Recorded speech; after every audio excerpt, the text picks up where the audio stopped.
This video is to get you started with editing a markdown file in RStudio. So to get things started, I want to create a new folder for this project, and I want to create an RStudio project. To do that, I can start up RStudio. And there's two different ways from this interface to create a new project. There's a little icon with an R and a cube with a plus sign. I could create a project using that button. Or I can go to the File menu and select New Project. Either one of those is going to take me to the same place. I'll see a screen with three different options. I can either start a project with version control, I can start a project in a directory that I've already created, or I can start a project and create a new directory at the same time. Now I haven't created a directory for this project yet, so I'm going to pick this first option.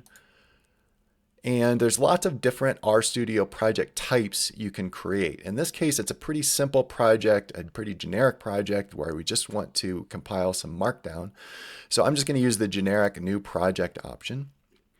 And for the new project, I first need to tell it what directory I want the project to go into. So if I click this Browse button, it should let me pick in my file system where I want it to go. In this case, I'm just going to put it on my desktop, but you can put it into whatever directory on your file system where you want to keep this project. And then I have to give the name of the directory, which is generally going to be the name of the project. In this case, I want my markdown to generate a report with a dimensional analysis in it. So I'm going to call this project dimension. So once I have a folder where it's going to go and then the directory where it's going to create my project, I can create it. You'll see the R session blink. It's resetting the R session in that working directory. And I can check that out. If I use the getWD function, that tells me where my current working directory is in my R session.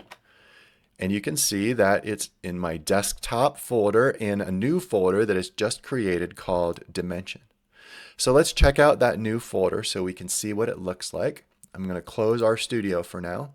And you can see that new folder here is in the upper left-hand corner. It's called Dimension. I'm going to open that up. And you'll see maybe just one item, but you could see three items. Now there's two items here that start with a dot. On some operating systems, they might be hidden. You might have to change the settings on your viewer or your file explorer in order to be able to see files and folders that start with a dot, because in some operating systems, those are hidden by default. But they're there no matter what. If you created an RStudio project, these files and folders are there even if you can't see them. And you're also going to see a file with a .rproj extension. And since I called this project Dimension, it's going to give it the name Dimension. Now, the name of this particular file doesn't actually matter. It called it Dimension just because the project's called Dimension, but it doesn't have to be called that. And I prefer my RStudio project files to have the same name every time. So rather than the project name, I want to call this RStudio.rproject.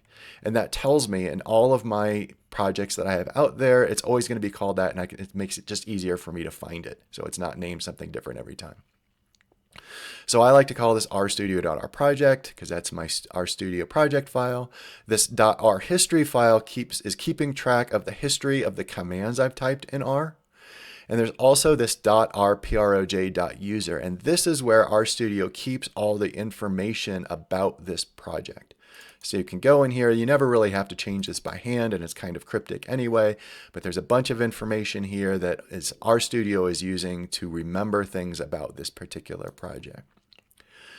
Now the reason I like using RStudio projects is once I have this all set up, if I bring up my RStudio session using this project file by double clicking on it, lots of things are ready for me to go. It will bring up a brand new RStudio session. If there's already an RStudio session open, it doesn't matter. It's going to bring up a new one.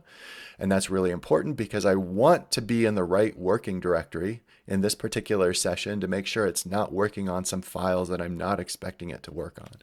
And again, I can double check that working directory, getWD. And again, I'm always going to be in this directory in this RStudio session if that's how I get RStudio started. So we'll look at examples later where this is really important in helping us stay organized. And that is how you get an RStudio project set up.